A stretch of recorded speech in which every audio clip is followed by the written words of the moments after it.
दोस्तों, कहानी शुरू करने से पहले आप सभी से एक छोटी सी विनती है। हमारे YouTube channel ad novel boy को जरूर सब्सक्राइब करें। यह कहानी पूर्णतः काल्पनिक फिक्शनल है। इसका वास्तविक जीवन से कोई संबंध नहीं है। कहानी का नाम है रीबोर्न एम्परर। तो चलिए कहानी शुरू करते हैं। एक थप्पड़ से शुरुआत। आकर्ष के द्वारा सचिन को खत्म करने की खबर कुछ ही समय में गुरुकुल के मुख्य विभाग में फैल गई। यहां से यह खबर गुरुकुल के चारों विभागों तक भी पहुंच गई। एक बार फिर सभी के जुबान पर आकर्ष का जिक्र होने लगा। शिष्यों से यह खबर अजिताभ तक पहुंचने में ज्यादा समय नहीं लगा। जब उसे पता चला कि आकर्ष ने सचिन को भी मार दिया है, तो वह गुस्से से उबल पड़ा और मामले की जांच करने के लिए मुख्य विभाग में आ गया।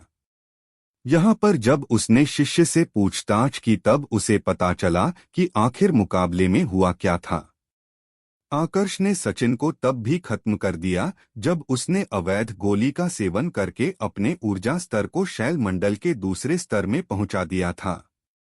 तब तो इसका मतलब हुआ कि उसने अपनी वास्तविक ताकत सभी से छुपा रखी थी। ऊपर से उसके आखिरी प्रहार को तो एल्डर अतुल भी नहीं देख पाए थे। पक्का उसने अभी भी अपनी ताकत को छुपा रखा है। अजिताभ के मन में इसी प्रकार के विचार आ रहे थे। पहले तो आकर्ष को वो सिर्फ दुश्मन मानता था, लेकिन अब जाकर उसे समझ में आया था कि उसने आकर्ष को काफी हल्के में ले लिया है। अगर उसे जल्दी खत्म नहीं किया तो बहुत जल्द वह उसके लिए काल बन जाएगा। अजिताभ बिना कुछ कहे मुख्य विभाग से रवाना हुआ और गुरुकुल से बाहर चला गया। वह जल्द से जल्द कुशाग्र से मिलकर इस बारे में बात करना चाहता था। उसकी जानकारी के मुताबिक अब तक तो कुशाग्र ने आकर्ष के परिवार वालों के बारे में पता करना शुरू कर दिया होगा। एक बार अगर आकर्ष के परिवार वालों को बंदी बना लिया तो आकर्ष को गुरुकुल से बाहर लाया जा सकता था और फिर उसे खत्म करना बस कुछ पलों का काम होगा। आकर्ष को इस बारे में कोई जानकारी नहीं थी। वह तो शुभम के साथ अपने नए घर में आ चुका था। सचिन को खत्म करने के बाद गुरुकुल के नियमों के मुताबिक आकर्ष अब उसके घर में रह सकता था। सचिन का घर एक द्वीप पर था जो हवा में उड़ता रहता था।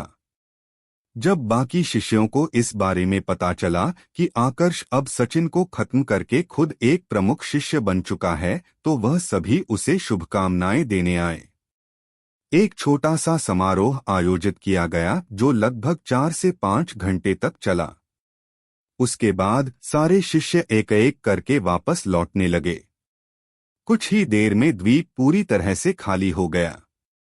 अब वहां पर सिर्फ शुभम और आकर्ष ही बच गए थे। आकर्ष, अब मैं भी चलता हूं। तुम अब आराम से अपनी साधना करो, शुभम ने आकर्ष से कहा और वहां से जाने लगा। लेकिन तभी आकर्ष ने आवाज लगाते हुए कहा, शुभम भाई, अब थोड़ी देर अंदर चल सकते हैं। मुझे आपसे कुछ जानना है। आकर्ष की आवाज सुनकर शुभम अपनी जगह पर ही रुक गया और पलटकर आकर्ष को देखने लगा।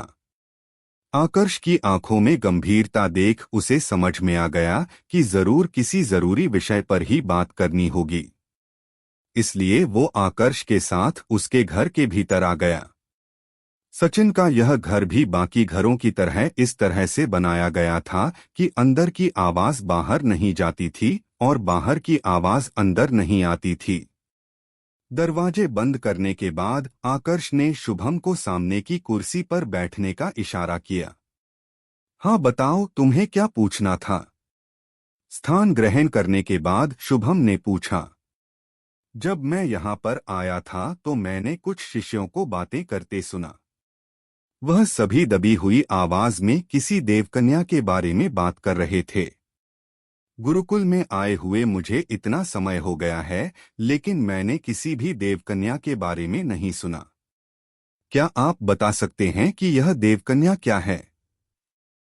आकर्ष ने सवाल किया। अभी तक तो शुभम काफी शांति से बैठा हुआ था, मगर जैसे ही उसने आकर्ष का सवाल सुना, एकदम से उसके चेहरे के भाव गंभीर हो गए। आकर्ष, मुझसे तो तुमने यह सवाल कर दिया है, लेकिन किसी और से इस बारे में कभी भी मत पूछना। अगर किसी को इस बारे में पता चल गया तो तुम्हें कोई भी नहीं बचा पाएगा। शुभम ने दबी हुई आवाज में जवाब दिया। ऐसा क्यों? आकर्ष ने पूछा। देखो, पूरी तरह से तो मुझे भी नहीं पता, लेकिन मैं तुम्हें उतनी जानकारी दे सकता हूं जितनी मेरे पास है। यह देवकन्या का क्या विषय है, इसके बारे में तो सभी के अलग अलग मत है। लेकिन जिस बारे में तुम पूछ रहे हो, इसकी शुरुआत कुछ सालों पहले हुई थी। गुरुकुल में दो लड़कियां थीं, जिनमें से एक को देवकन्या के रूप में चुना गया। लेकिन फिर किसी दुर्घटना के चलते वह देवकन्या गायब हो गई। अभी कुछ ही सालों पहले उस देवकन्या की जुड़वा बहन को वह मिल गई, जिसे लेकर वह गुरुकुल में आ गई। शुभम ने जवाब दिया।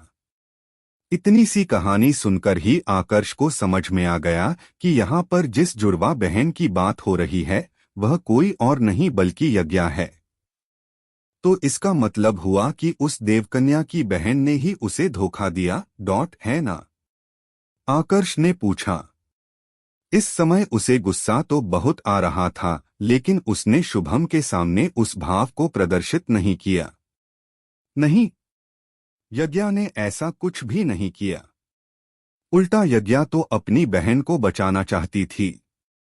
गुरुकुल में लाने के बाद उसने उसे अपने ही घर में छुपा दिया, लेकिन वह उसे ज्यादा समय तक गुरुकुल की नजरों से बचा नहीं पाई। कुछ ही समय बाद यज्ञा की एक प्रतिद्वंदी को इस बारे में पता चल गया और उसने न्याय समूह तक यह बात पहुंचा दी। न्याय समूह ने इस पर तुरंत कड़ी प्रतिक्रिया दी और देवकन्या व उसकी बेटी दोनों को बंदी बना लिया। शुभम ने जवाब दिया। तो उसकी जुड़वा बहन ने कुछ भी नहीं किया? आकर्ष ने पूछा। वह क्या करती? वैसे तो यज्ञा की ताकत काफी ज्यादा है। उसके पास नीले रंग का चक्रमूल है, जिसके साथ वह काफी आसानी से अपना ऊर्जा स्तर बढ़ा पाती है। अभी के समय वह गुरुकुल की शूरवीर सूची में 7वें स्थान पर है, और अगर पूरे उच्चतल की सबसे बड़ी शूरवीर सूची की बात की जाए तो उसमें उसका स्थान 951 वां है। इसके अलावा उसके मास्टर गुरुकुल के 3 शक्तिशाली रक्षक एल्डरों में से एक है। पर इसके बावजूद सभी गुरुकुल के नियमों से बंधे हुए हैं, इस कारण यज्ञा इस मामले में कुछ भी नहीं कर पा रही। शुभम ने आकर्ष को समझाया। उसकी बहुत सुनकर आकर्ष को इतना तो समझ में आ गया कि यज्ञा कभी भी अपनी बहन का बुरा नहीं चाहती थी, लेकिन अभी भी उसके मन में यज्ञा के प्रति गुस्सा था, क्योंकि अगर वह अपनी बहन को गुरुकुल में नहीं लाती तो उसकी बहन कभी भी पकड़ी नहीं जाती। ऊपर से यज्ञा ने उससे जो कुछ भी कहा था वह सारे शब्द आज भी आकर्ष को याद थे। उसने कहा था कि आकर्ष और दिया दोनों की दुनिया बिल्कुल अलग है। उसने आकर्ष को मानसिक रूप से झुकाने की भी कोशिश की थी। शुभम भाई, अभी आपने कहा कि यज्ञा की एक प्रतिद्वंद्वी ने उसकी शिकायत की थी। क्या आपको उस प्रतिद्वंद्वी के बारे में कुछ पता है? आकर्ष ने पूछा। उसका नाम आकांक्षा है। गुरुकुल में शिष्यों की जो शूरवीर सूची है उसमें वह 9वें स्थान पर है। यज्ञा से उसकी बिल्कुल भी नहीं बनती। गुरुकुल में भी वह अपने गलत व्यवहार के लिए बहुत ज्यादा ही कुख्यात है। शुभम ने जवाब दिया। आकांक्षा का यह परिचय सुनकर आकर्ष के मन में गुस्से की ज्वाला और भी ज्यादा तीव्र हो गई। इतना तो उसे भी समझ में आ चुका था कि उसकी पत्नी और बेटी को जो बंदी बनाया गया था उसके पीछे सबसे बड़ा कारण यह आकांक्षा ही थी। शुभम के साथ थोड़ी देर तक बातें करने के बाद आकर्ष को और भी कई सारी जानकारी मिली, जैसे कि गुरुकुल की शूरवीर सूची में शामिल जितने भी योद्धा थे उनमें शीर्ष 3 योद्धाओं को छोड़कर बाकी सभी योद्धा शैल मंडल के दूसरे स्तर के योद्धा थे। सभी एक ही स्तर के योद्धा जरूर थे, लेकिन उनकी ताकत में बहुत बड़ा अंतर था। उदाहरण के तौर पर शुभम भी शैल मंडल के दूसरे स्तर का योद्धा था, लेकिन यज्ञ और उसके स्थान के बीच पूरे 20 स्थान का अंतर था। इसी से अंदाजा लगाया जा सकता था कि जो आखिरी मंडल था उसके प्रत्येक स्तर के बीच कितना बड़ा अंतर था। गुरुकुल में जितने भी तृतीय श्रेणी के एल्डर थे, उन सभी का ऊर्जा स्तर शैल मंडल के पहले स्तर में था। शैल मंडल में प्रवेश करने के बाद शिष्यों के पास मौका होता था कि वह तृतीय श्रेणी के एल्डर या फिर प्रमुख शिष्य बनकर रह सकते थे। ज्यादातर शिष्य प्रमुख शिष्य बनना ही पसंद करते थे, क्योंकि इससे उन्हें अपनी साधना पर ध्यान देने का पूरा समय मिलता था। जबकि एल्डर बनने पर उन्हें गुरुकुल के काम करने पड़ते थे। गुरुकुल की द्वितीय श्रेणी के जितने भी एल्डर थे, उन सभी का ऊर्जा स्तर शैल मंडल के तीसरे स्तर में था। जो प्रथम श्रेणी के एल्डर थे, उनका ऊर्जा स्तर शैल मंडल के 5वें स्तर में था। उनके ऊपर जो 2 उप प्रमुख थे, उनका ऊर्जा स्तर शैल मंडल के 6ठे स्तर में था। और सबसे आखिर में गुरुकुल प्रमुख और गुरुकुल के जो 3 रक्षक एल्डर थे, उनका ऊर्जा स्तर शैल मंडल के 7वें स्तर और उससे ऊपर था। इसी तरह कुछ देर तक बातें करने के बाद शुभम ने आकर्ष से विदा ली और वापस अपने द्वीप के लिए रवाना हो गया। उसके जाने के बाद आकर्ष की आंखें कत्ल के भाव से भर गई। उसे अच्छे से याद था कि यहाँ पर आने का उसका लक्ष्य क्या था। अब जब उसे पता चल चुका था कि उसके दुश्मन कितने शक्तिशाली है, तो वह एक पल का भी समय बर्बाद नहीं करना चाहता था। अपने नए घर में उसने शक्ति स्तंभ को निकाला और चौथी मंजिल पर जाकर साधना करने बैठ गया। दूसरी तरफ अजिताभ भी कुशाग्र से मिलने आ चुका था। आज अजिताभ को देखकर कुशाग्र को थोड़ा आश्चर्य हुआ। तुम यहाँ पर? क्या आकर्ष के बारे में कुछ पता चला? कुशाग्र ने अजिताभ से पूछा। उसके हिसाब से तो अजिताभ उसके पास इसीलिए आया होगा क्योंकि उसे आकर्ष के बारे में कुछ पता चल गया होगा। कुशाग्र, एक बुरी खबर है। तुम्हारा बड़ा बेटा सचिन अब नहीं रहा। अजिताभ ने दबी हुई आवाज में कहा। बैंग! जैसे ही उसने अपनी बात खत्म की, अचानक से किसी वस्तु के टूटने की आवाज सुनाई दी। यह क्या बकवास कर रहे हो? कुशाग्र गुस्से से बौखला उठा। उसने सीधा अजिताभ के कंधों पर दबाव दिया और गुस्से से भरी आवाज में पूछा। शांत हो जाओ कुशाग्र, अभी होश खोने का समय नहीं है। अजिताभ ने कहा। अगर किसी और ने इस तरह से उसके कंधों पर दबाव दिया होता तो अजिताभ अब तक प्रहार कर चुका होता, लेकिन कुशाग्र की बात अलग थी। वह उसका दोस्त था। अभी उसने जो खबर दी थी, उसके बाद अजिताभ को पता था कि कुशाग्र की मानसिक स्थिति कैसी होगी। इसलिए उसने उसके इस व्यवहार का बिल्कुल भी बुरा नहीं माना। कैसे हुआ यह सब? कुशाग्र ने लगभग रोते हुए पूछा। पहले उसका छोटा बेटा कुणाल मर गया और अब उसका बड़ा बेटा सचिन भी मारा गया। इतना सब होने के बाद वो होश में कैसे रह सकता था? आकर्ष ने मुख्य विभाग में प्रवेश कर लिया था। जब सचिन को इस बारे में पता चला तो उसने कुणाल का बदला लेने की कोशिश की और इसी को लेकर दोनों के बीच जीवन और मृत्यु का मुकाबला हुआ, जिसमें आकर्ष ने सचिन को मार डाला। अजिताभ ने जवाब दिया। क्या? लेकिन सचिन शैल मंडल का योद्धा था। फिर आकर्ष ने उसे कुशाग्र ने टूटी हुई आवाज में पूछा। इस समय वह मानसिक रूप से इतना ज्यादा टूट चुका था कि वह अपना सवाल भी पूरा नहीं कर पाया। उसका शरीर कांपने लगा था और आंखों से आंसू बह रहे थे। आकर्ष ने अपनी ताकत छुपा रखी थी। सचिन ने उसे खत्म करने के लिए एक अवैध गोली का सेवन करके शैल मंडल के दूसरे स्तर में भी प्रवेश किया था, लेकिन फिर भी आकर्ष ने उसे खत्म कर दिया। वहां पर 3 तृतीय श्रेणी के और 1 द्वितीय श्रेणी का एल्डर भी मौजूद था, लेकिन उनको भी आकर्ष का आखिरी प्रहार समझ में नहीं आया। सभी का यही कहना था कि उस प्रहार की रफ्तार बहुत ज्यादा तेज थी। अजिताभ ने कहा, यह कैसे संभव है? उसने तो अभी तक शैल मंडल में भी प्रवेश नहीं किया होगा। गुरुकुल में आए हुए उसे अभी समय ही कितना हुआ है? उसकी ताकत इतनी तेजी से कैसे बढ़ सकती है? कुशाग्र ने किसी पागल की तरह चिल्लाते हुए कहा, शांत हो जाओ। अभी के लिए समय बर्बाद करना बहुत खतरनाक हो सकता है। जल्द से जल्द यह पता करो कि आकर्ष कहाँ से आया है। मुझे शक है कि वह निनतल से आया होगा। क्या तुम्हें उसके बारे में कुछ पता चला? अजिताभ ने कहा, नहीं, अभी कुछ भी पता नहीं चला, पर अब मैं अपनी खोज और ज्यादा तेज करूंगा। अगर वह दूसरे स्तर में पहुंचने के बाद भी सचिन को खत्म कर सकता है तो निश्चित रूप से उसकी ताकत शैल मंडल के तीसरे स्तर के योद्धा के जितनी तो होगी। कुशाग्र ने कर्कश आवाज में जवाब दिया। इतना कहकर उसने एक टोकन बाहर निकाला और अपने संप्रदाय के एक एल्डर को अपने बाहर जाने की सूचना दी। उसके तुरंत बाद वह अजिताभ के साथ आकर्ष के परिवार को ढूंढने निकल पड़ा। 1 महीना बीत चुका था।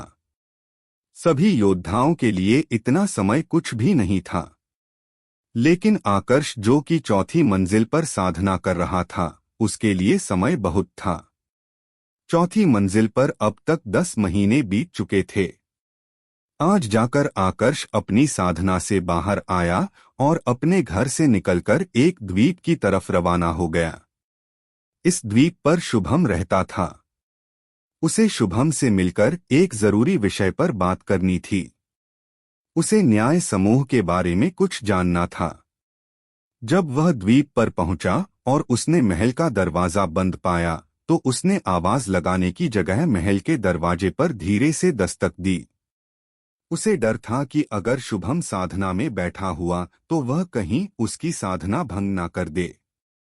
उसने इतनी धीमी दस्तक दी थी कि साधना में बैठे किसी भी व्यक्ति को कोई परेशानी नहीं हो सकती थी, लेकिन अगर कोई साधना में ना हो तो उसे वह आवाज सुनाई दे जाती। लगभग 1 मिनट बाद महल का दरवाजा खुला और शुभम बाहर आया। उसने जब बाहर आकर्ष को देखा तो तुरंत उसे अंदर आने का आमंत्रण दिया। आकर्ष को बैठने के लिए कुर्सी देने के बाद उसने आकर्ष से पूछा, तुम आज यहाँ आए हो तो जरूर किसी विषय पर कुछ जानना होगा। बताओ, क्या जानना चाहते हो? मुझे न्याय समूह के बारे में जानना है। क्या उसके बारे में कुछ जानकारी मिल सकती है? आकर्ष ने जवाब दिया, न्याय समूह के बारे में? मुझे नहीं लगता कि उनके बारे में कुछ जानने के लिए बचा होगा। उनके जितने भी नियम हैं वह तो तुम्हें पता ही होंगे। रही बात उनके सदस्यों की, तो न्याय समूह का एक समूह प्रमुख होता है, उनके नीचे कुछ उप समूह प्रमुख होते हैं। इनके अलावा कुछ द्वितीय श्रेणी के एल्डर और कुछ प्रमुख शिष्य भी होते हैं। शुभम ने कहा, मुझे उन प्रमुख शिष्यों के बारे में जानना है। न्याय समूह में शामिल होने के लिए क्या करना होगा? आकर्ष ने पूछा, तुम न्याय समूह में शामिल होना चाहते हो? सच कहूं तो इसके लिए कुछ भी करने की जरूरत नहीं है। न्याय समूह अपने शिष्यों को बारी बारी से बदलता रहता है। हर बार प्रमुख शिष्यों को चुना जाता है। तुम प्रमुख शिष्य हो तो तुम भी खुद से आवेदन भरकर न्याय समूह में कुछ समय के लिए शामिल हो सकते हो। शुभम ने कहा, तो अगली बार शिष्यों का चुनाव कब होगा? आकर्ष ने पूछा, इसके बारे में मुझे नहीं पता, लेकिन तुम इस बारे में पूछताछ कर सकते हो। तुम्हें वो उपविभाग याद है जहां पर तुमने तंत्र कलम खरीदी थी? उससे उल्टी दिशा में मुख्य विभाग का एक कार्यालय है जहां पर शिष्य अपने कार्य सौंप सकते हैं और दूसरों के कार्य कर सकते हैं। वहां पर तुम्हें इसके बारे में जानकारी मिल सकती है। शुभम ने कहा, ठीक है। फिर मैं चलता हूँ। इतना कहकर आकर्ष ने शुभम से विदा ली और उस कार्यालय के लिए रवाना हो गया। जब वो वहां पर पहुंचा तो वहां पर पहले से ही कई सारे शिष्य खड़े थे। शिष्यों की एक काफी लंबी कतार वहां पर थी। लेकिन जैसे ही उनकी नजर आकर्ष पर पड़ी, सभी कतार छोड़कर बाहर निकलने लगे। जब से उसने सचिन को खत्म किया था, तब से उसका नाम मुख्य विभाग में भी काफी ज्यादा प्रसिद्ध हो गया है। अधिकांश शिष्यों ने उसके मुकाबले को देखा था तो उसको देखते ही पहचान गए थे। सभी की ऐसी प्रतिक्रिया देखकर आकर्ष को भी आश्चर्य नहीं हुआ। तुम आकर्ष हो? काउंटर के सामने बैठे एल्डर ने आकर्ष से पूछा, जिसके जवाब में आकर्ष ने सहमति में अपने सिर हिलाया। कहो, क्या काम है? तुम्हें अपना कोई काम देना है या किसी काम को पूरा करके अंक कमाना चाहते हो? एल्डर ने पूछा। मुझे यह जानना है कि न्याय समूह के लिए शिष्यों का चयन कब होगा। आकर्ष ने अपने आने का कारण बताया। तुम न्याय समूह के लिए काम करना चाहते हो? एल्डर ने इस बार थोड़ा आश्चर्यचकित होते हुए पूछा। हाँ, आकर्ष ने जवाब दिया। कुछ ही दिनों में शिष्यों का चयन शुरू होने वाला है। जब चयन होगा तो मैं तुम्हें संदेश भिजवा दूंगा, एल्डर ने कहा। धन्यवाद, आकर्ष ने उस एल्डर से कहा और फिर वहां से जाने लगा। अभी मुश्किल से वो कुछ ही कदम आगे बढ़ा होगा कि अचानक से उसे शिष्यों का शोर सुनाई देने लगा। आकर्ष ने जब उस ओर देखा तो पाया कि सामने से एक महिला शिष्या आ रही थी। देखकर उसकी उम्र के बारे में बता पाना काफी मुश्किल था, लेकिन वो खूबसूरत बहुत थी। हालांकि इसकी तुलना अन्वी, कन्वी और दिया से नहीं की जा सकती थी, लेकिन सुंदरता के आधार पर उसे एक अच्छा स्थान मिल सकता था। आकर्ष पहले तो उस पर कोई ध्यान नहीं देने वाला था, लेकिन जब उसने शिष्यों से उस महिला शिष्या का नाम सुना तो वह अपनी जगह पर ही रुक गया। आकांक्षा? यह आकांक्षा है? आकर्ष ने आश्चर्य से भरे स्वर में अपने आप से सवाल किया। शुभम ने उसे बताया था कि आकांक्षा की वजह से ही दिया और उसकी बेटी पकड़ी गई थी। अब जब वह आकांक्षा को अपने सामने देख चुका था तो उसका गुस्सा होना तो स्वाभाविक था। इधर आकांक्षा को कोई भी अंदाजा नहीं था कि आकर्ष कौन है। अपनी ताकत के चलते वो बाकी शिष्यों के बीच काफी ज्यादा प्रसिद्ध थी, तो इस प्रसिद्धि का आनंद लेते हुए वह आगे बढ़ रही थी। कुछ ही देर में वो चलते हुए आकर्ष के ठीक सामने पहुंच गई। आकर्ष भी उस समय वहां से जाने का सोच रहा था, लेकिन जब उसने देखा कि आकांक्षा की वजह से उसका रास्ता रुक गया है तो उसका गुस्सा भड़क उठा। स्लैप! बिना कुछ सोचे उसने सीधा आकांक्षा के गालों पर एक तमाचा जड़ दिया। चारों तरफ बिल्कुल सन्नाटा छा गया।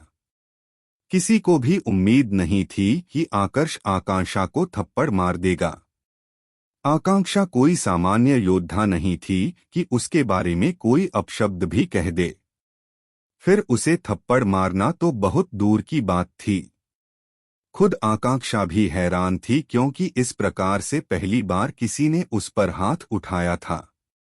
एक पल के लिए तो वह समझ ही नहीं पाई कि उस पर हाथ उठाया क्यों गया है। तुमने मुझ पर हाथ उठाया? आकांक्षा ने अपने गुस्से को थोड़ी देर के लिए नियंत्रण में किया और कर्कश आवाज में पूछा। हाँ, उठाया। तो क्या? आकर्ष ने भी वापस कर्कश आवाज में जवाब दिया। क्यों? जहां तक मुझे पता है तो हम दोनों आज पहली बार मिल रहे हैं। फिर तुमने मुझ पर हाथ क्यों उठाया? आकांक्षा ने पूछा। आकांक्षा में एक बात तो थी कि वह तुरंत अपने भाव प्रदर्शित नहीं करती थी। यह देखने के बाद भी कि किसी ने उस पर हाथ उठाया, वह बड़े ही सब्र के साथ सवाल पूछ रही थी। बस मेरा मन किया। तुम मेरी आंखों को चुभ रही थी। यह जवाब बहुत है? आकर्ष ने जवाब दिया। उसके इस जवाब को सुनकर तो चारों तरफ चर्चाएं शुरू हो गई। सारे शिष्यों का यही कहना था कि आकर्ष जो कभी भी किसी को सामने से परेशान नहीं करता था, वह बिना कारण तो आकांक्षा पर हाथ नहीं उठाएगा। आज से पहले आकर्ष का नाम कई बार लोगों की जुबान पर आया था, लेकिन यह पहली बार था जब वह सुन रहे थे कि आकर्ष खुद सामने से किसी को परेशान कर रहा था। कोई भी इस बात को मानने के लिए तैयार नहीं था कि आकर्ष और आकांक्षा के बीच में दुश्मनी नहीं थी। आकांक्षा के स्वभाव से सभी भली भांति परिचित थे, तो उन्हें पूर्ण रूप से विश्वास था कि जरूर आकांक्षा ने ही कुछ ऐसा किया होगा जिसकी वजह से आकर्ष को गुस्सा आया और उसने हाथ उठाया। आकर्ष ने इसको लेकर कोई स्पष्ट जवाब नहीं दिया। उसने सभी को नजरअंदाज किया और वहां से जाने लगा। लेकिन इस पल पर आकांक्षा का गुस्सा भड़क चुका था। लोगों की बातें सुनने के बाद उसे भी आकर्ष के बारे में थोड़ी बहुत जानकारी मिल चुकी थी। उसके हिसाब से आकर्ष के पास इतनी ताकत तो थी कि वह प्रमुख शिष्यों का सामना कर सकता था, लेकिन वो यह मानने को बिल्कुल भी तैयार नहीं थी कि आकर्ष उसकी बराबरी कर सकता है। अब आखिरी मौका दे रही हूं। घुटनों के बल बैठ जाओ, नाक जमीन पर रगड़कर माफी मांगो और मुझे 10 थप्पड़ मारने दे। अगर एक पल भी आनाकानी करोगे तो तुम्हारा ऐसा हाल करूंगी कि अंतिम संस्कार के लिए हड्डियां भी नहीं बचेगी। आकांक्षा ने गुस्से से भरी आवाज में आकर्ष को धमकी देते हुए कहा। उसकी यह धमकी सुनकर आकर्ष अपनी जगह पर ही रुक गया और पलटकर पीछे देखा। सच में? फिर तो मैं भी देखना चाहूंगा कि तुम मेरा ऐसा हाल कैसे करती हो। आकर्ष ने भी कर्कश आवाज में आकांक्षा की धमकी का जवाब दिया। प्रज्ञा मंडल में प्रवेश। अगर तुम दोनों को यहाँ पर तमाशा करना है तो बाहर जा सकते हो। यह तुम्हारे लड़ने की जगह नहीं है। आकर्ष का जवाब सुनने के बाद आकांक्षा गुस्से से उबल पड़ी थी। वह आकर्ष को जवाब देने वाली ही थी कि तभी उस पूरे क्षेत्र में एक स्वर गूंजने लगा। यह स्वर एक एल्डर का था। उसकी आवाज में इतना दबाव था कि आकांक्षा आगे कुछ बोल ही नहीं पाई। मैं बाहर तुम्हारा इंतजार कर रही हूं। अगर हिम्मत है तो बाहर आओ और मेरा सामना करो। आकांक्षा ने कर्कश स्वर में आकर्ष से कहा और फिर बाहर की तरफ रवाना हो गई। सभी के सामने उसका जो अपमान हुआ था उसका बदला लेना तो जरूरी था। आकांक्षा के वहां से जाने के बाद सारे शिष्य आकर्ष की तरफ देखने लगे। उन्हें समझ में नहीं आ रहा था कि आकर्ष ने ऐसा कदम क्यों उठाया। अब तो उन्हें यह भी जानना था कि क्या आकर्ष बाहर जाकर आकांक्षा का सामना करेगा। सभी की सवालिया नजरों के बीच आकर्ष ने आकांक्षा की धमकी को पूरी तरह से नजरअंदाज किया और बिल्कुल निश्चिंत होकर बाहर जाने लगा। उसे बाहर जाते देख सारे शिष्य भी उसके पीछे पीछे बाहर जाने लगे। जैसे ही उसने बाहर कदम रखा, अचानक से आकांक्षा उसके सामने आ गई। अगर फिर से कोई बकवास सी धमकी देने वाली हो तो अपने शब्द अपने मुंह में ही रखो। भौंकते हुए कुत्ते अच्छे नहीं लगते। मैं अभी जीवन और मृत्यु के अखाड़े की तरफ जा रहा हूं। अगर तुम्हारे अंदर हिम्मत है तो वहां पर आकर मुझसे मुकाबला कर लो। इससे पहले कि आकांक्षा कुछ कहती, आकर्ष ने ही सामने से उसे जवाब दे दिया। जैसे ही जीवन और मृत्यु के अखाड़े का जिक्र हुआ, आकांक्षा के पूरे शरीर में कंपकंपी फैल गई। इसी प्रकार की स्थिति सचिन के साथ भी हुई थी। आकर्ष ने उसे भी जीवन और मृत्यु के अखाड़े में मुकाबला करने की चुनौती दी थी और अपनी ताकत के नशे में चूर होकर सचिन ने चुनौती भी स्वीकार कर ली थी। लेकिन फिर उसके साथ क्या हुआ था यह पूरे गुरुकुल को पता था। बस इसी कारण से आकांक्षा के मन में संकोच उत्पन्न हो गया। उसकी हिम्मत नहीं हो रही थी कि चुनौती स्वीकार करें। क्या पता जैसा आकर्ष के बारे में बताया जा रहा था, सच में उसने अपनी ताकत को छुपा रखा हो। अगर ऐसा हुआ तो आकांक्षा का मरना निश्चित था। मुझे तुमसे बदला लेना है, खत्म नहीं करना। मुझे तुम्हें उसी तरह अपमानित करना है जिस तरह से थप्पड़ मारकर तुमने मुझे अपमानित किया। आकांक्षा ने कर्कश आवाज में कहा। अपनी बकवास बंद करो। यह गुरुकुल तुम्हारे पिता का नहीं है कि तुम्हारे नियम चलेंगे। अगर बदला लेना है तो अखाड़े में आ सकती हो, वरना यह कायरों की तरह बहाने बनाने बंद करो। आकर्ष ने गुस्से से भरे स्वर में कहा। उसकी यह बात सुनकर वहां पर मौजूद सारे शिष्य उसकी बात से सहमति जताने लगे। थोड़ी देर पहले जो लोग उसकी तारीफ कर रहे थे, अब वही उसे निशाना बनाने लगे थे। कुछ उसको डरपोक कह रहे थे तो कुछ का कहना था कि वह बस महिला होने का फायदा उठा रही है ताकि लोगों की सहानुभूति ले सके। लोगों के ऐसे शब्द सुनने के बाद कोई भी आवेग में आकर गलत फैसला ले लेता, फिर आकांक्षा क्या थी। उसने भी तुरंत अपनी ऊर्जा को सक्रिय किया और आकर्ष पर प्रहार करने के लिए आगे बढ़ी। अगर पहले की बात होती तो आकर्ष शायद आकांक्षा को गंभीरता से लेता, लेकिन इस बार 10 महीने साधना में गुजारने के बाद उसने अपने ऊर्जा स्तर में वृद्धि कर ली थी। वह प्रज्ञा मंडल के पहले स्तर में प्रवेश कर चुका था, तो अपनी ताकत के साथ आकांक्षा उसके सामने कुछ भी नहीं थी। झट से उसने अपने गरुड़ पंखों को सक्रिय किया, साथ में अपनी शक्ति स्तंभ वाली तलवार निकाली। उसी के साथ उसने अपनी अवशोषण तकनीक को भी सक्रिय किया। इन सब के साथ उसकी ताकत इतनी हो गई थी कि आकांक्षा को परास्त कर सके। पलक झपकते ही वह अपनी जगह से आगे बढ़ा और अपनी तलवार तकनीक का इस्तेमाल करते हुए इतनी जोर से आकांक्षा की कलाई पर प्रहार किया कि झटके में ही उसकी तलवार उसके हाथ से छूट गई और कलाई से खून की धारा बह निकली। उसने जानबूझकर जानलेवा प्रहार नहीं किया था, क्योंकि उसे पता था कि अगर उसने सामने वाले को अपाहिज कर दिया तो न्याय समूह की नज़र में वह अपराधी बन जाएगा। इसलिए उसने प्रहार इतनी सफाई से किया था कि आकांक्षा को चोट भी लग जाए और वह पूर्ण रूप से अपाहिज भी ना हो। चोट लगने के बाद आकांक्षा के चेहरे के भाव एक ही पल में बदल गए। जिस आकर्ष को अभी तक वो गंभीरता से भी नहीं ले रही थी, उसको लेकर अब उसकी आंखों में मौत का डर साफ दिखाई देने लगा था। इधर आकर्ष के चेहरे के भाव में कोई भी परिवर्तन नहीं आया था। पहले भी उसकी आंखों में आकांक्षा के प्रति नफरत थी और अभी भी वही मौजूद थी। क्या कह रही थी तुम? मेरा ऐसा हाल करोगी कि अंतिम संस्कार के लिए मेरी हड्डियां भी नहीं बचेगी। चलो फिर बताओ वह हाल तुम मेरा कैसे करोगी? आकर्ष ने गुस्से से भरी आवाज में कहा। अपनी बात खत्म करते ही वह अपनी जगह से थोड़ा आगे बढ़ा और उसने एक और तमाचा आकांक्षा के दूसरे गाल पर जड़ दिया। आकर्ष थर्ड।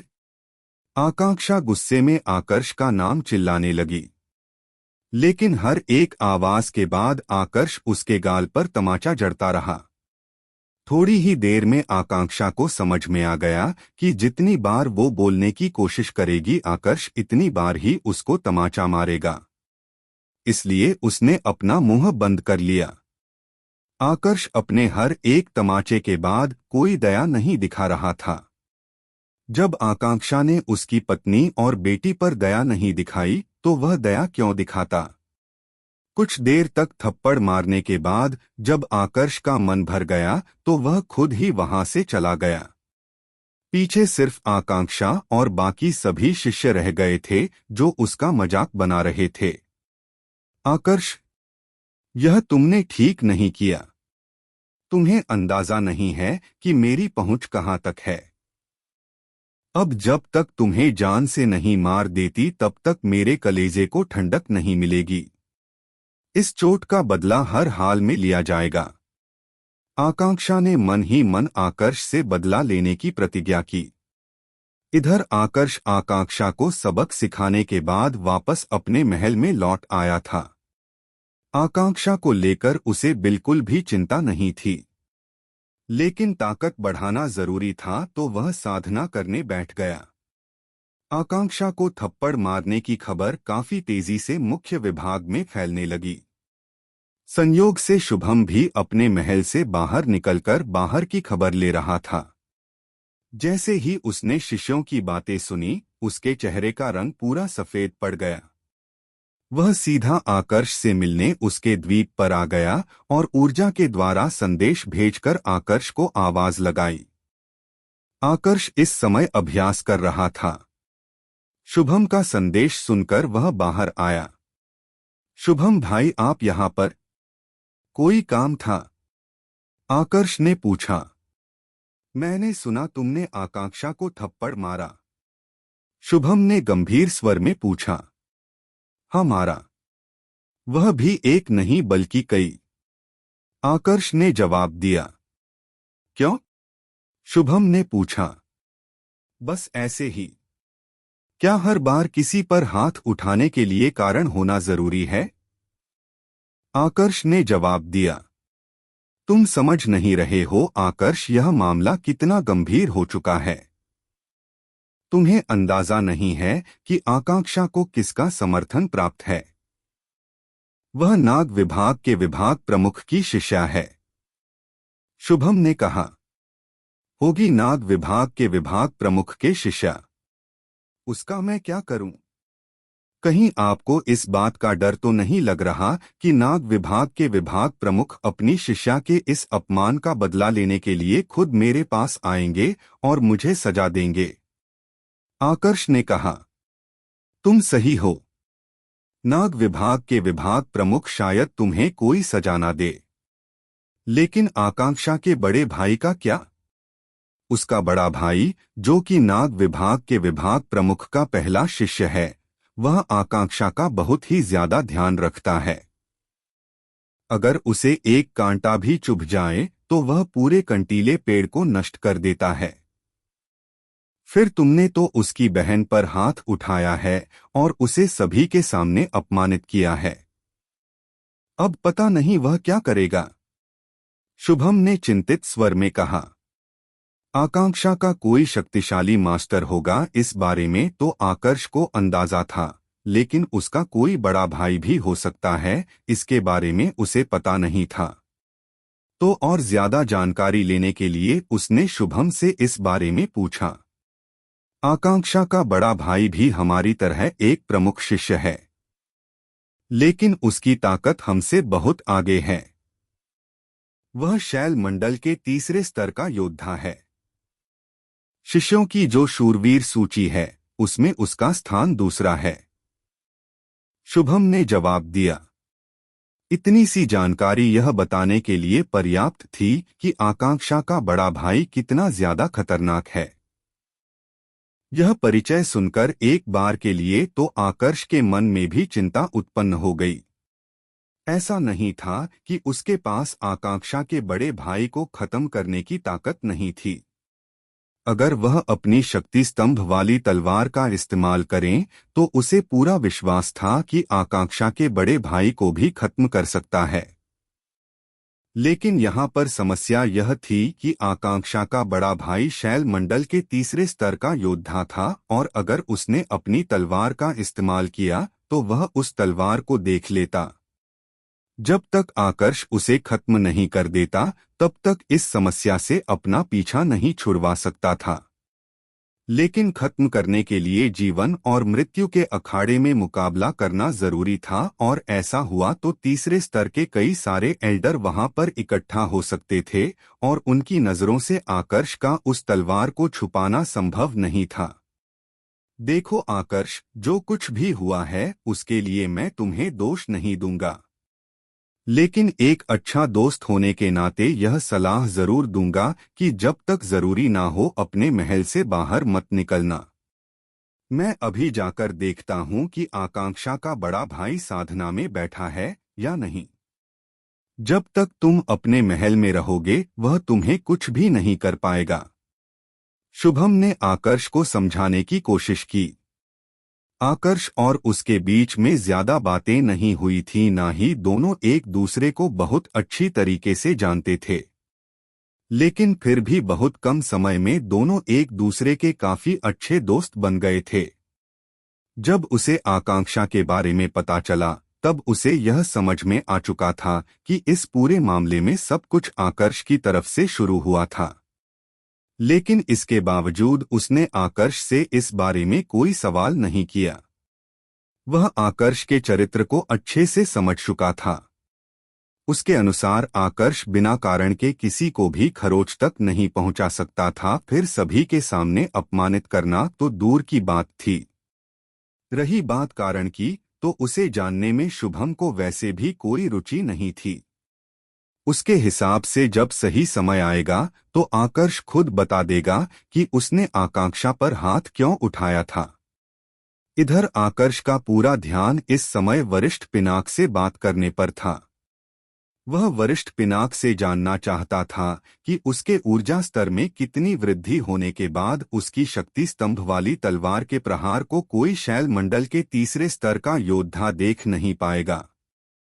अगर आपको शैल मंडल के तीसरे स्तर के योद्धा को चकमा देकर उसे जख्मी करना है, तो कम से कम आपके ऊर्जा स्तर का प्रज्ञा मंडल के चरम पर पहुंचना जरूरी है। उसके बाद अगर आप शैल मंडल के तीसरे स्तर के कई सारे योद्धाओं के सामने भी अपनी तलवार का इस्तेमाल करेंगे, तो भी उसकी तेज रफ्तार के कारण वह लोग उसे देख नहीं पाएंगे। वरिष्ठ पिनाक ने जवाब दिया, आकर्ष तुम यहीं पर रुको, मैं जाकर देखकर आता हूं कि आकांक्षा का भाई अविनाश अपने महल में है या नहीं। ठीक इसी समय पर आकर्ष को शुभम की आवाज सुनाई दी। जब तक आकर्ष ने शुभम की तरफ देखा तब तक शुभम वहां से गायब हो चुका था। स्पष्ट था कि वह इस मामले को आकर्ष से भी ज्यादा गंभीरता से ले रहा था। लगभग 10 मिनट बाद शुभम वापस लौटा। क्या अविनाश अपने महल में है? आकर्ष ने पूछा। तुम्हारी किस्मत अच्छी है आकर्ष, अविनाश अभी गुरुकुल में नहीं है। वो कहीं बाहर गया हुआ है और कब तक वापस लौटेगा इस बारे में कुछ भी पता नहीं है। शुभम ने जवाब दिया। ठीक है, फिर मैं कुछ दिनों के लिए आराम करता हूं। 10 दिन बाद जब न्याय समूह के शिष्यों के लिए चयन किया जाएगा तो मैं न्याय समूह के कार्यालय में चला जाऊंगा, आकर्ष ने कहा। उसका यह जवाब सुनकर शुभम बड़े ही अजीब तरीके से आकर्ष को देखने लगा। क्या हुआ? आप एकदम से इतने चुप क्यों हो गए? शुभम की आंखों में वह अजीब सा भाव देखकर आकर्ष ने पूछा। तुमसे कुछ पूछूं? शुभम ने कहा। बिल्कुल पूछ सकते हैं, आकर्ष ने जवाब दिया। देवकन्या से तुम्हारा क्या संबंध है? शुभम ने सीधा सवाल किया। देवकन्या से मेरा संबंध? यह सवाल सुनकर ही आकर्ष के चेहरे पर हल्की सी गंभीरता आ गई। उसने वापस शुभम से ही सवाल करते हुए पूछा। आपको क्यों लगता है कि देवकन्या से मेरा कोई संबंध हो सकता है? बस मुझे लगता है। पता नहीं क्यों पर बार बार मेरे दिमाग में एक ही बात घूम रही है कि तुम्हारा आकांक्षा को थप्पड़ मारना किसी भी तरह से संयोग नहीं लग रहा था। शुभम ने कहा। आप क्या कहना चाहते हैं, साफ साफ कहिए, आकर्ष ने पूछा। अब जब बात इतनी आगे बढ़ चुकी है तो मैं सीधा मुद्दे का सवाल करता हूं। मैंने तुम्हें जब पहली बार बताया था कि यज्ञा के एक प्रतिद्वंद्वी के कारण देवकन्या और उसकी बेटी पकड़ी गई थी, तो तुम्हारे चेहरे के भाव कुछ पलों के लिए अजीब से हो गए थे। मेरा शक उसी समय तुम पर आ गया था। उसके बाद जब तुम यहां से गए तो बिना किसी कारण के तुमने आकांक्षा को थप्पड़ मार दिया। वह भी एक बार नहीं बल्कि कई बार। जितना मैं तुम्हें समझ पाया हूं तो बिना कारण के तुम किसी से बात नहीं करते। फिर किसी पर हाथ उठाना तो दूर की बात है, यहां पर दूसरी बार तुम शक के घेरे में आए। उसके बाद अब जब मामला इतना आगे बढ़ चुका है और मैंने तुम्हें महल से बाहर निकलने से मना किया है, तो तुम कह रहे हो कि तुम्हें न्याय समूह के कार्यालय में जाना है। अपनी जान खतरे में डालकर तुम सिर्फ काम करने जा रहे हो, यह मैं मानने के लिए तैयार नहीं। पक्का तुम किसी से मिलने जा रहे हो और वहां पर सिर्फ एक इंसान है जिससे तुम मिलने की कोशिश कर सकते हो, वह है देवकन्या। यहाँ पर मुझे तुम पर तीसरी बार शक हुआ और शक यकीन में भी बदल गया। अब तुम बताओ कि तुम्हारे पास इसको लेकर क्या जवाब है। शुभम ने विस्तार से अपने शक करने के कारण बताएं। आप क्या सुनना चाहते हैं? आकर्ष ने इस बार गंभीर स्वर में पूछा। वह सच जो तुम बताने से घबरा रहे हो। अगर तुम्हें लगता है कि मैं तुम्हारे राज किसी और के सामने उजागर कर सकता हूं तो तुम पूरी तरह से चिंता मुक्त हो जाओ। मैं किसी के भी सामने तुम्हारी बात नहीं कहूंगा और यह प्रकृति को साक्षी मानकर मैं वचन देता हूं। शुभम ने कहा और फिर अपने खून के साथ प्रकृति को साक्षी मानकर वचन दे दिया। सिर्फ सच जानने के लिए शुभम इतना आगे बढ़ जाएगा, आकर्ष को इसकी बिल्कुल भी उम्मीद नहीं थी।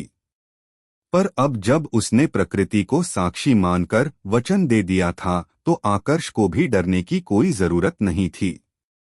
उसने सब सच बता दिया। जब सच्चाई शुभम को पता चली तो कुछ क्षणों के लिए उसके पांव ठंडे पड़ गए। तुम देवकन्या के पति हो?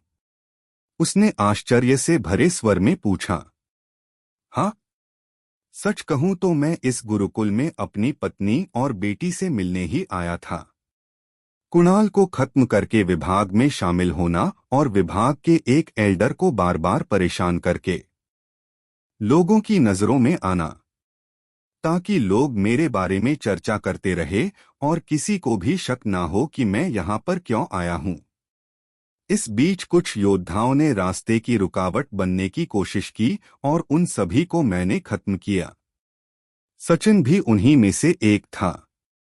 रही बात आकांक्षा को थप्पड़ मारने की, तो हाँ, मैंने उसे इसीलिए थप्पड़ मारा था क्योंकि उसकी वजह से मेरी पत्नी और बेटी कैद हुई है। आकर्ष ने जवाब दिया। आकर्ष, तुम्हारी हिम्मत प्रशंसनीय है, लेकिन तुमने जो कदम उठाया वह बहुत मूर्खतापूर्ण है। तुमने जो किया वह गलत नहीं है, लेकिन अपनी इस ताकत के साथ तुम्हारा यहाँ पर आना, यह गलत है। तुम्हें सच में लगता है कि तुम न्याय समूह के कार्यालय में जाकर आसानी से अपनी पत्नी और बेटी से मिल लोगे? न्याय समूह इतनी सामान्य जगह नहीं है कि हम जैसे लोग उसमें जा पाए। प्रथम श्रेणी के एल्डर को भी बहुत मुश्किल होती है। शुभम ने आकर्ष से कहा। शायद आप सही हो, वहां पर खतरा होगा, लेकिन मैं फिर भी वहां पर जाऊंगा। आकर्ष ने जवाब दिया। शायद तुमने सुना नहीं मैंने क्या कहा। अगर तुम न्याय समूह के कार्यालय में चले भी गए तो भी अपनी पत्नी और बेटी से नहीं मिल सकते, शुभम ने कहा।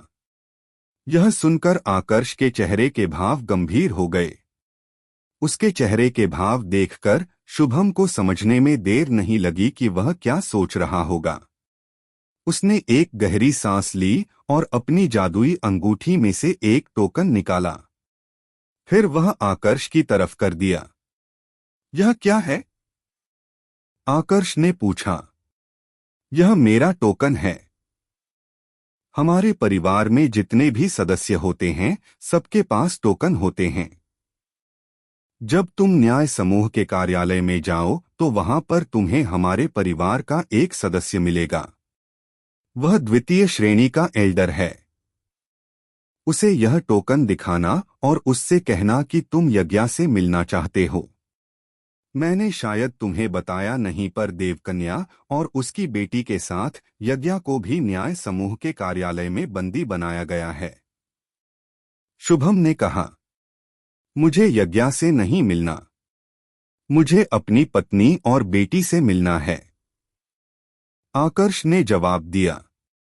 पहले मेरी पूरी बात सुनो।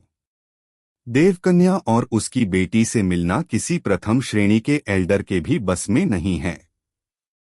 उनको इतनी कड़ी सुरक्षा में रखा गया है कि तुम अगर करीब भी गए तो तुम्हें खत्म कर दिया जाएगा, चाहे फिर तुम प्रमुख शिष्य ही क्यों ना हो। बेहतर है तुम जाकर यज्ञा से मिलो और अपनी पत्नी और बेटी के बारे में जान लो। वह तुम्हें बेहतर तरीके से बता सकती है कि आगे तुम्हें क्या करना चाहिए। दोस्त होने के नाते मैं सिर्फ इतनी ही मदद कर सकता हूं, शुभम ने कहा। लेकिन मेरी पत्नी और बेटी, क्या वह सुरक्षित होगी? आकर्ष ने पूछा। गुरुकुल प्रमुख अभी तक साधना में है। कोई नहीं जानता कि वह कब तक अपनी साधना से उठेंगे। तुम्हारे पास अगर नीले रंग का चक्र मूल भी हो तो भी इतने कम समय में तुम अपनी ताकत में इतनी वृद्धि नहीं कर सकते कि गुरुकुल प्रमुख और बाकी सभी योद्धाओं का सामना कर पाओ। बेहतर है कि जब तक वह साधना से बाहर नहीं आते तुम जाकर यज्ञा से मिल लो।